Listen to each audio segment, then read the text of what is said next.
Learning accounting is like learning a foreign language. Let's go over some basic terminology to go over how to read financial statements by being able to read basic accounting terms. First on our list, we're gonna go over assets. What is an asset? If you look at the accounting definition, it's something that has a future economic benefit.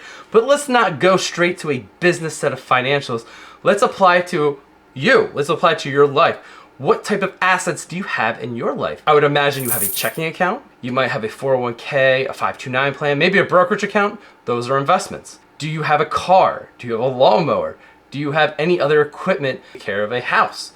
Do you own a house? If you own a house, that is an asset. These are things that are considered assets to you. And if we apply that same concept to a business, what type of assets does a business have? Well, if you have a checking account, a business is going to have a checking or operating account. This is the money they're going to be used to pay their employees, to buy supplies, to buy whatever they need. Also, they might have investments. You might have an investment portfolio of excess cash that you want to invest, generate some dividends, some interest. That is something a business might have as well. A car. This would be equivalent to a business having equipment.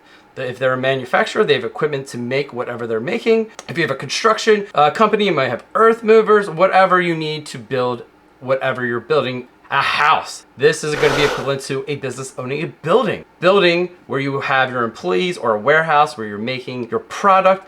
This is a very similar concept to what you have in a house. So hopefully that kind of clears up what an asset is. It's something that you own that has economic value, whether it's cash, whether it's actually an asset like a car or a building. That same idea applies exactly the same way that it does to a business. And when you're looking at your financial reports, that first section on the balance sheet is assets. These are things you own that have future economic value.